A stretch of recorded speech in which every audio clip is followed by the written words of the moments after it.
Hi, and welcome to Outsider Perspectives. My name is Jamie Gadori with Outsider Consulting. Really excited today to be chatting with Danica Kestner and Sadie Such, who have recently joined Outsider as coaches. And today we're just going to be talking a little bit about their stories, about what is coaching. We're glad that you can join us for the chat. I was thinking about, like, you talked about just like enjoying helping people. And I think that's one of the cool things being a coach is that they're succeeding, which is good for them, and then also for those of us who are wired altruistically, we're seeing that too, and then like that's a motivator. Right. Like that's a fuel on the fire. Right. Yeah, that's really cool. Mm-hmm. What would you say is coaching? Like, what is coaching? And I'm aware that plenty of people who are watching have maybe kind of heard the term used, maybe have heard it in one context, a different context, maybe not even sure, sort of exploring it. But in the terms that we use it, in terms of like leadership coaching, executive coaching, et cetera, how would you describe, what's your definition of coaching? I think Sadie hit a little bit on the head of widening your perspective, but I feel like having a coach is having someone like on your team to help you get to wherever you're trying to go. And I think that can be whatever it is the client needs it to be. So I'm trying to grow in this area. I'm trying to make a decision on this thing. I'm trying to understand why this situation is difficult, or we're short-staffed, we just need more support in these things. So I think a coach or coaching is having someone on your team to get you to the next step. And so I think some people want it to be this like, you do this form and this thing, and you might, but I think especially at Outsider, it's more, what do you need and how can we help you get there? And then that kind of informs how we coach you or how you're coached, of what is it you need, how can we meet that, and how can we get there? And for some people, it's like they need accountability for, I need to do this. Others, they just need like a listening ear, or they needed to have a space to talk, and then they've solved their problem, and we can affirm that and say, yeah, that sounds, we all feel good about that, and then that was coaching that week. I think of someone, we were talking, and there's this problem, but then all of a sudden it actually was like this thing way over here. Yeah. And so even just someone to kind of help guide you to see a different perspective, or widening your perspective, as you were saying, of like, oh, like I actually am having a hard time with this, not because of the things I thought, but like I've always struggled with perfectionism. And so, this makes sense now. And so then I can support in that way. And it's not this one thing, it's like maybe the mindset around it. So yeah, that's how I would define coaching. I like that. I like all of that. And I think there's a lot of layers to coaching. There's a lot of kind of context and facets to it, which I think you called out a lot of that. I particularly like of just like having somebody on your team, because I think about it in, say, in an organization, while you may get some coaching, mentoring from others in the organization, there's still always this a little bit of a barrier to full vulnerability, because there's always the interest of the organization at stake. Whereas when you get, say, a one-on-one coach that you get for yourself, that person's entirely like on your team. Right. Like, just like, I'm in your corner, let's go. Right. And that's different, because then you've got a kind of the things you mentioned, like a thought partner, you've got, whether it's a guide, I think like the boxing analogy of just somebody in your corner, that you're in the fight, you get out of the fight, they say, hey, a couple things I saw, A, B, and C, let's go. And then you go back in. So yeah, I love that. Somebody who's on your team, I think, is a great way to think about coaching. Yeah, I like that a lot. Sadie, what would you throw in? What is coaching? I feel like you covered a lot of what it is, but add to, no, that was great. But to add to that, yeah, it is somebody that's on your team. I would say it's not somebody who's coming to fix you.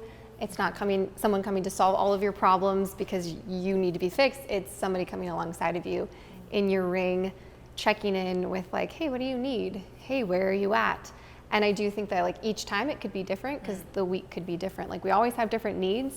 And so for myself, I have run my business for over 14 years. So from my own experience of carrying all the things that I'm carrying, trying to juggle, like I don't really have somebody to go to. So having like a person in my corner to go talk to, and even just be like, I don't know what to do in this, or having some sort of a support in that. I think it's like a created space where whatever you need is going to be there, and then people can help guide you and just bring a different outside perspective that is not one of judgment. It's not one of, oh, I have all the answers and you're lower. It's like a mutual meeting of just somebody in your corner on the same level, helping you, maybe if you've been there before, like they can help guide you to the next step. Somebody to listen and be your support. That's great. And you've been on both sides. You've received coaching, given coaching. Yes. What's like one example of a topic that maybe came up or a type of topic that was you wrestled with? Either somebody wrestled with you on something you were facing or the other way. That's a good question. Well, first of all, my brain is going first to like my anxieties when I took coaching. Yeah. I was like, oh no, what is it supposed to be? And I'd be like, what do you need from me? And they're like, yeah, whatever. And so I think I had to get used to like letting somebody be coaching me. And that was just like a unique experience, but it led to a lot of amazing things that I didn't even know. Like, just somebody asking you questions where you're like, oh, I didn't think about it that way. Like, were you worried you weren't doing it right? Which reveals a lot about me at that time. So, but I think that's common, right? Like, I think so what are we supposed to do here? I'm like, and I wanted to be like, how do we make the most of this time? Like, where do we need to go?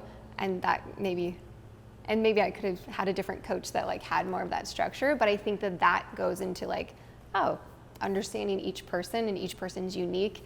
And this is not like a cookie cutter thing. It's like, show up as you are. One of the things we talk about a lot is like the difference, and think of it like a spectrum of creativity versus efficiency.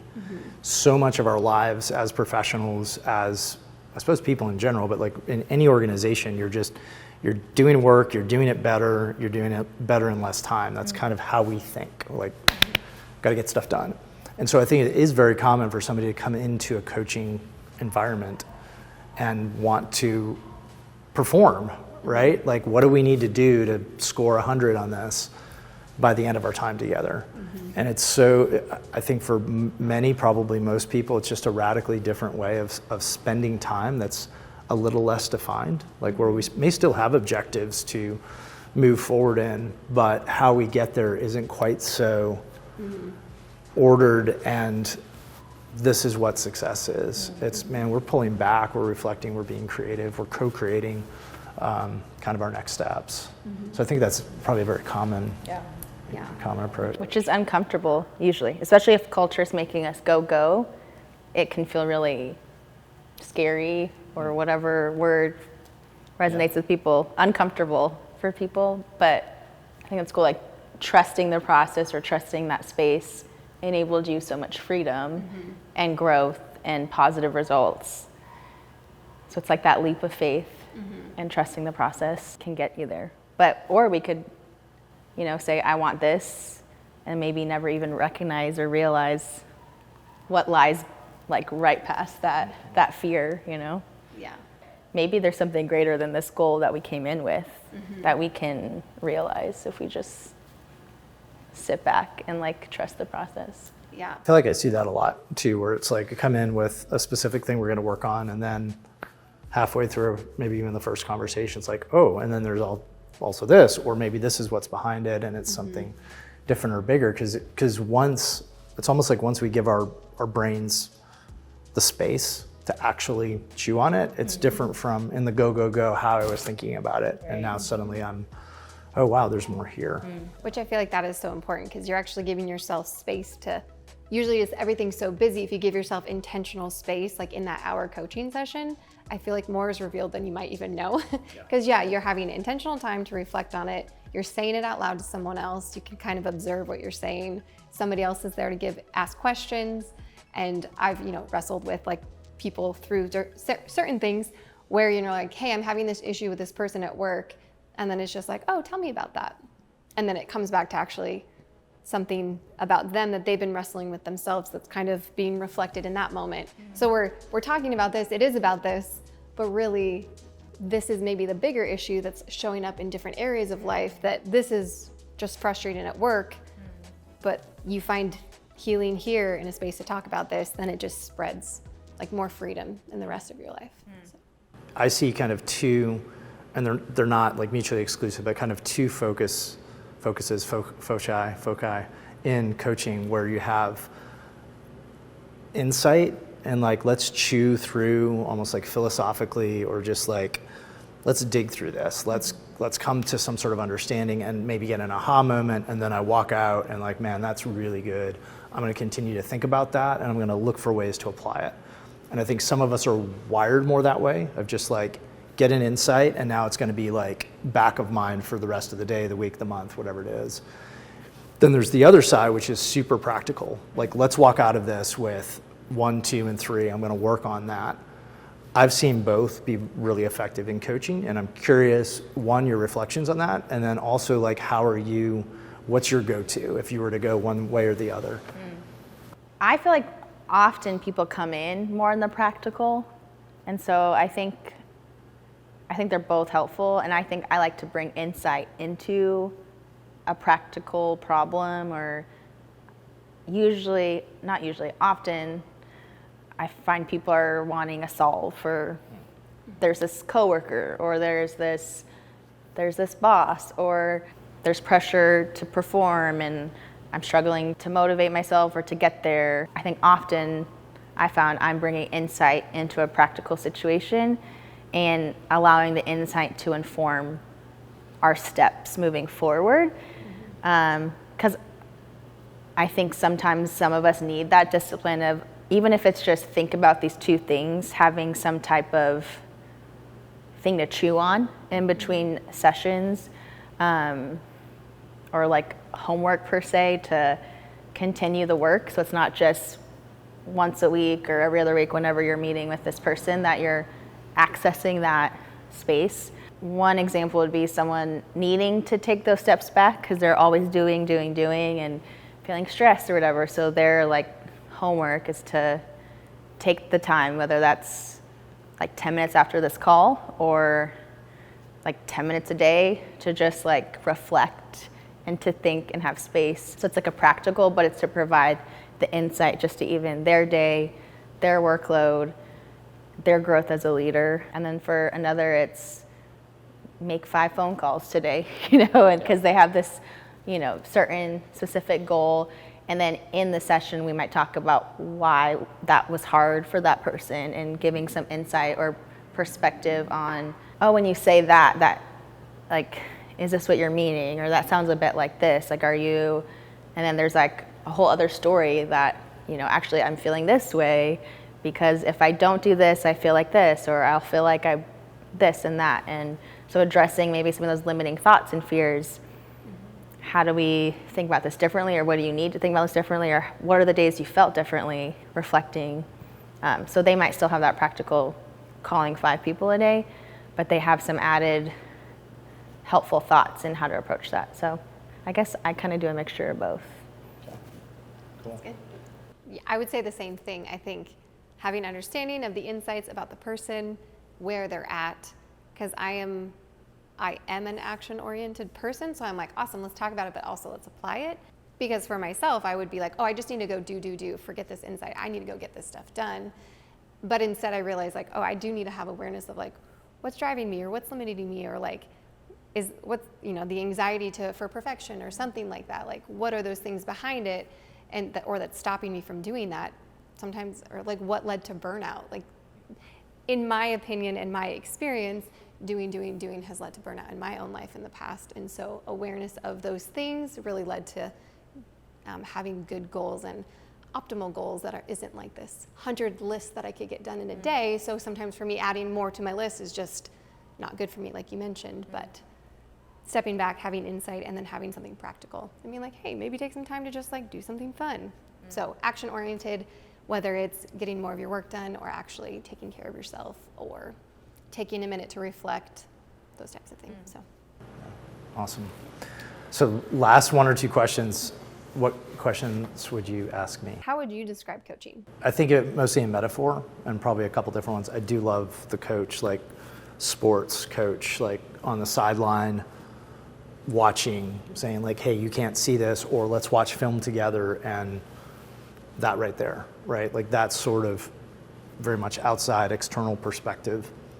And what's interesting about sports coaches is like, just because somebody's an expert best all-time player doesn't mean they'll be a best all-time coach, and vice versa.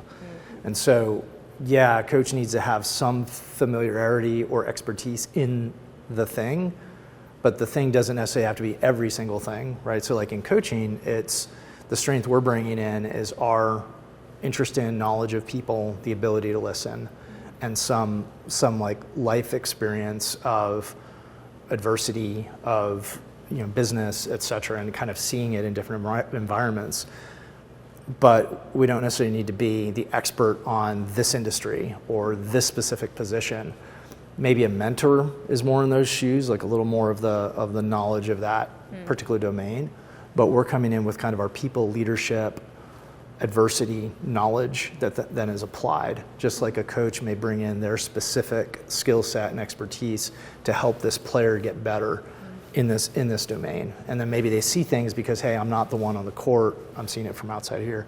So I think that's a really helpful analogy. The other I see it as like a guide that, if you're going out doing some sort of adventure, in the wilderness, rafting or hiking, and somebody that's been on that terrain before or has knowledge of that terrain or has been on similar terrain, I think that's like a good metaphor as well.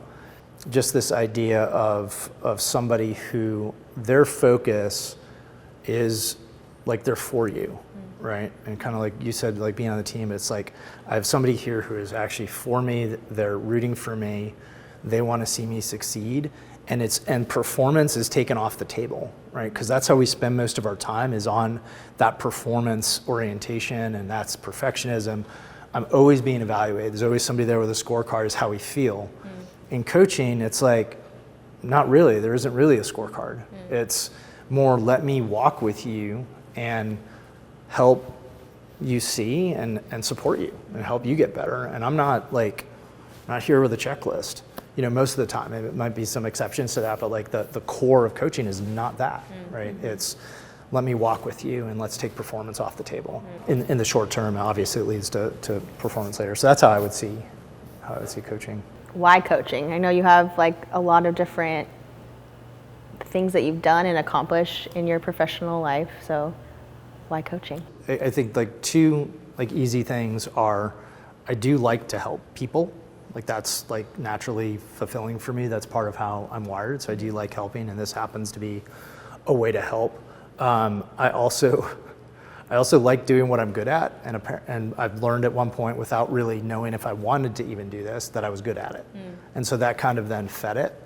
I think overall in my worldview, like I think that I'm on earth for a purpose, and so like using the gifts that I've been given is part of that. And this is a spot where I've found a really good convergence of my experiences, my education, my giftings, and so on. And so I think that's like, hey, I get to apply and do things every day that are intrinsically enjoyable and motivating for me. So I'd say that's one of the big reasons. Thank you. Yeah. Thanks for sharing. Of course. And thanks all of you for joining us. Look forward to the next time for Outsider Perspectives.